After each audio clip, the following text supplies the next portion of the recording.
আজকে আমরা মিডিয়ার সামনে আসতে বাধ্য হয়েছি। আজকে সকালে আমাদের গ্রামের একজন 55 বছর বয়সী একজন দীনদরিদ্র শ্রমিক আমসপ রেলের ধাক্কে আমাদের ক্যান্ডোডের ওভার ক্রসিংয়ের এখানে মারা গেল। আমরা প্রায় 7টা গ্রামের লোকজন এই রাস্তা দিয়ে আসা যাওয়া করি, ক্যান্ডোডের রেলওয়ে রাস্তার উপর দিয়ে। কিন্তু 2011 ইংরেজি থেকে আমাদের দাবি ছিল যে আমাদের রেল ক্রসিংয়ের উপর একটা রেলের ওভারব্রিজ হোক, ওভারব্রিজের উপর দিয়ে আপামর জনগণ এই এলাকার লোক যাওয়া আসা করবে। ওভারব্রিজ না হওয়ার দরুন আজ অব্দি আমাদের প্রায় আজকে নিয়ে 8জন লোক রেল কোচিং চলাফেরার সময় মারা গেল। এবং আমাদের এই রেল ক্রসিংয়ের বিশেষ গুরুত্ব রয়েছে, তার জন্য আমরা রেল ক্রসিংয়ের দাবিতে আগেও পুনর্বার আমরা বারবার রেল অবরোধ করেছি এবং লোকাল রেল স্টেশন মাস্টার এবং এনএফ রেলওয়ের যে ডিআরএম ওনার কাছে আমরা রিপ্রেজেন্টেশন দিয়েছি এবং আমাদের কুমারঘাটের এসডিএম, জেলা প্রশাসক, ডিএম এবং স্থানীয় বিধায়কদের কাছেও আমরা গিয়েছি। আমরা ওভারব্রিজের দাবিতে আমরা বিভিন্ন রিপ্রেজেন্টেশন আমরা দাখিল করেছি, কিন্তু আজ অব্দি আমাদের দাবি পূরণ হচ্ছে না। তাই আমরা আজকে রেল অবরোধ করতে আমরা বাধ্য হলাম। কয়টা থেকে আপনারা রেল অবরোধ করছেন? রেল অবরোধ করেছি 8টা থেকে। আচ্ছা, কয়টা অবধি অবরোধ করলেন? অনেকক্ষণ রেল অবরোধ করার পরে আমাদের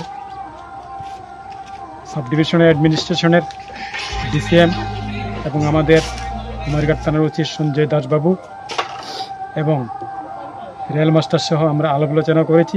খানিকক্ষণের মধ্যেই রেলের আধিকারিকরা আসবেন কুমারঘাট রেল স্টেশনে।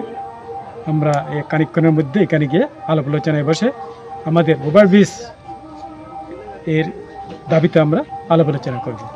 আচ্ছা, এই রেলওয়ে ব্রিজ নিয়ে তো আপনারা বিগত দিনেও অনেক আন্দোলন কর্মসূচি করেছেন, তো তা কোনো সফল হয়নি। তো এবারে যদি আপনাদের আলাপ আলোচনার মধ্যে দিয়ে এটা পূরণ না হয় তাহলে আগামী দিনে কি স্টেপ নেবেন? আগামী দিনে আমরা আবারও আমরা রেল অবরোধ করব এবং এলাকার সাথে দীর্ঘক্ষণের জন্য আমরা এলাকার সাথে রেল অবরোধ করতে বাধ্য হব।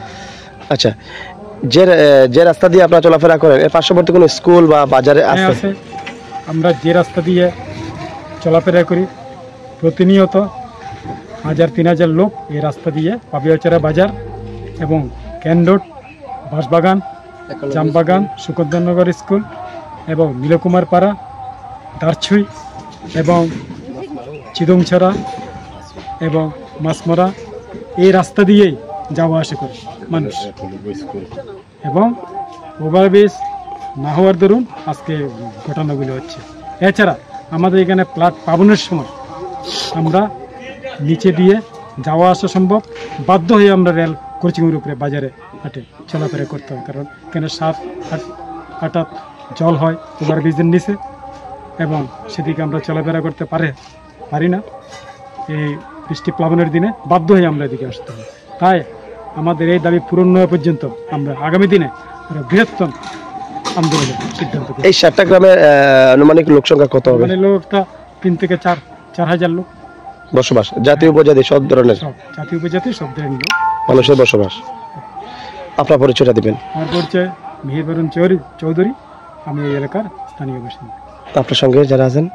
আমাদের সঙ্গে যারা আছে শিশির কুমার দেবনাথ এবং এখানে সুজিত দাস, আমরা এই এলাকার স্থায়ী বাসিন্দা। ধন্যবাদ। রোড রেল লাইনও আমসুপুর ট্রেনে একটা লোকরে মারছে আর কি। আচ্ছা, কোন সময় হয়েছে ঘটনাটা? এটা কোন সময় হয়েছে বলতে পারি না, আমি বাড়িতে আসলাম না, আমি 10টার সময় আইছি, এসে দেখছি আজকে সকাল 10টা পান্না বলে ট্রেনটা গেছে। আচ্ছা, যে লোকটা মারা গেছে ওনার পরিচয় পাওয়া গেছে? আমরা এলাকার। কি নাম ওনার? ওনার নাম শোভন দেবনাথ। কত বয়স? 55। মানে হঠাৎ করে মৃত্যুর পেছনে কারণটা কি জানতে পারছেন? তো এদিকে খাজা টাজা যায় জানি, কিন্তু তখন তো কইতে পারে না, এদিকে ঘুরিয়ে যেতে পারে যায়, কিন্তু এদিকেও রাস্তা আছে যেখানে মারা গেছে, নিচের দিকে রাস্তা আছে, এখন এদিকে নিয়ে যাইতে গিয়ে মারা গেছে, তো আমি তো আর কইতে পারি না, আমার এদিকেই দেখা যাইতেছে। এমনি বাড়ির লোকজনের অভিমত কি হয়েছে? ওনারা বাড়ির লোকরা তো আইছে, তারপরে পুলিশ আইছে, তারা লোক তো কথা উঠতেছে। তার পাশাপাশি দেখলাম আমরা এখানে রেলও আটকানো হয়েছে এলাকাবাসীর তরফ থেকে। কি কারণে আটকানো হয়েছে? ওভারব্রিজের লেগে। মানে এই এলাকাতে কি ওভারব্রিজের দাবি? ব্রিজের লাগি আর গেটের লাগি, মানে দুইটার মধ্যে একটা দিতে হবে। আচ্ছা, কবে থেকে আপনারা এই দাবি জানিয়ে আসছেন? 2015 থেকে। আচ্ছা, এখন আপনারা এলাকাবাসী কি চাইতেছেন? আমরা চাইতেছি যে এদিকে একটা ওভারব্রিজ, মানে অনেক বাচ্চারা আছে, বাচ্চারা যাওয়া আসা করতে অসুবিধা হয়। ওভারব্রিজটা হইলে একলব্য স্কুল আছে, এরপরে আমরা পাড়ারও বাচ্চারা আছে, একলব্য মানে ব্রিজটা হইলে সব থেকে ভালো হয়। বাজারে যাতায়াত করে আপনারা এই রাস্তার উপর দিয়ে রেলওয়ে রাস্তা অতিক্রম করে যান? তো আপনারা কয়টা থেকে রেল আটকাইছেন?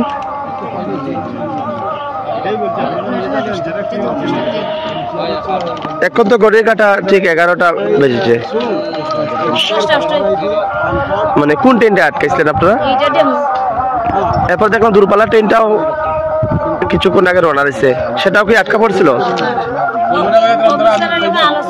আলোচনার মাধ্যমে এটা ছাড়া হয়েছে। আচ্ছা, আপনাদের দাবি রেলওয়ে গেট এবং ব্রিজ, রেলওয়ে রাস্তার উপর ব্রিজ, এটাই আমরা দাবি। এই এলাকাতে গণবসতি পূর্ণ কেমন? 60টা গ্রাম, মানে মোটামুটি লোক আশা করে এই রাস্তার উপর দিয়ে। আপনার কি নাম? আমার নাম সঞ্চিতা দাস মারান্ডি। আপনার সঙ্গে যিনি দাঁড়িয়ে আছেন? বিধানচন্দ্র দাস। আচ্ছা, এই এলাকার নিবাসী। ধন্যবাদ। এখানে আজকে সকালে একটা রানওভার হয়েছিল, যেটা এখানকার লোকাল সবার যে আগের থেকে একটা ডিমান্ড ছিল একটা ওভারব্রিজ চাই বলে। তো এর জন্য আজকে ট্রেন রোকো আন্দোলনের মতো একটা কিছু একটা হয়েছিল, যার জন্য আমাদের প্যাসেঞ্জার ট্রেন 3টার মতো প্যাসেঞ্জার ট্রেন ডিটেন হয়েছে, তার মধ্যে একটা এখানে দাঁড়িয়েছিল। তো ওই ব্যাপারেই এখানকার লোকাল সবার সঙ্গে কথা বলার জন্য এই জায়গাটা এসেছিলাম। আচ্ছা স্যার, পরিদর্শন করে আপনারা কি পেলেন? পরিদর্শন করে যেটা কন্ডিশন এখন দেখা গেল যে এফওবি মানে আরওবি যেটা রোড ওভার ব্রিজটা একটু কষ্টকর এই অ্যালাইনেশন মেলানো বা যে আমার জনসংখ্যা আছে ওই হিসাবেই করে, তাও আমরা অ্যাডমিনিস্ট্রেশনকে বলবো। আমার তরফ থেকে আমি রিপোর্ট পাঠাবো। আর আরও কিছু এখান থেকে প্রস্তাব ছিল, ডিসিএম স্যার আছে, লোকাল যারা আছে ওদের সবার সঙ্গে যেটা কথা হলো, যেহেতু আমার ওখানে একটা রাস্তা অলরেডি আছে, রোড আন্ডার ব্রিজ আছে একটা, তো ওদিক দিয়ে আপাতত যাওয়া আসা, তো ওদের এটাই কথা যে এই রাস্তাটা যদি আমাদের একটু ঠিকঠাক করা যায়, রিপেয়ারিং করা যায়, আর এখান দিয়ে যদিও তাও লোকজন আছে বা গাড়ি ঘোড়া একটু শর্ট হয়ে যায় সবাই যাওয়া আসার জন্য, তো আমি এটাও প্রস্তাব রাখবো যে অ্যাটলিস্ট এখানে একটা ম্যান লেভেল ক্রসিং গেট যদি করা যায়। তো এরকম একটা রিপোর্ট বানিয়ে দেওয়ার চিন্তা ভাবনা করছি, এখন অ্যাডমিনিস্ট্রেশনের উপর ডিপেন্ড করে। আচ্ছা স্যার, এলাকাবাসী যেটা অভিযোগ করছে, এই এলাকাতে পরপর এখন অবধি 8জন পথচারীর মৃত্যু হয়েছে, তারা বলছে যে ব্রিজ না থাকার কারণে এই সমস্যাটা হয়েছে। স্যার গত দেখেন এটা 8 জনের যে কথা বলছে, এটা অনেক বছরের কথা, আজকে 10-11 বছর মিলে 8 জন বা 9 জন মারা গেছে, সেজন্য আমরা দুঃখিত, অবশ্যই দুঃখিত। কিন্তু ওটাই আর কি, আমাদের অলরেডি একটা রাস্তা বানানো আছে, ঠিক না, আমাদের একটা রাস্তা বানানো আছে, একটু দূর হয়, মানে 500-600 মিটার হয়তো বেশি চলাফেরা করে ওই রাস্তাটা দিয়ে পার হতে হয়, সেই জন্য সবাই শর্টকাটের জন্য এই জায়গাটা দিয়ে যায়, সবাই নিজের হাতে জীবনের ঝুঁকি নিয়ে দিক দিয়ে যায়। তো আমি ওদেরকে এটাই অনুরোধ করবো, এই রাস্তাটাতে চলাফেরা না করুক, মানে আনঅথরাইজলি কেউ পার না হোক, যেটা বানানো রাস্তা আছে ওটাতেই চলাফেরা করুক। তো এটাই আমার তরফ থেকে অনুরোধ থাকবে সবার কাছে। স্যার আপনার পরিচয়টা স্যার? আমি ট্রাফিক ইন্সপেক্টর ধর্মনগর, এনএফএল। ধন্যবাদ। মানে কাজ হইতে সময় ট্রেনের তুলে পরে মারা গেছে। কে মারা গেছে? আমার শ্বশুর। মানে কোন এলাকাতে মারা গেছে? এটা কেন্দ্র। কিভাবে মারা গেছে? রেলের নিচে পড়িয়া? রেলের নিচে। কোন রেলের? এটা ওই আমসপরে ট্রেনে মারা গেছে। আচ্ছা, তখন আপনারা মানে এই মৃত্যু যে হয়েছে হঠাৎ করে, এটার কারণ জানতে পারছেন নি? এটা মানে ট্রেনটা যে যাইতেছে সময় ট্রেনে কাজ হইতে সময় যে পড়ে গেছে ট্রেনটাতে, এরপর আমরা খবর পাইছি সভা আইছি আমরা। এখন কি চাইতেছেন আপনারা? আমরা মানে চাইতেছি এখন মানে প্রশাসনের কাছে একটু সাহায্য হওয়া লাগে। আচ্ছা, আর পাশাপাশি এখানে একটা কেন্দ্রের মুখে একটা আমরা ওভারব্রিজের লাগে দাবি করছিলাম, ওভারব্রিজটা দিছে না। আচ্ছা, আপনার শ্বশুর যে মারা গেছে কি নাম ওনার? স্বপন দেব না। কত বয়স? 55। আচ্ছা, কি করতো উনি? রাজনীতি মানে যুগালি মানে ড্রাইভার কাম করতো। আচ্ছা, আপনার নাম? সত্যজিৎ দাস।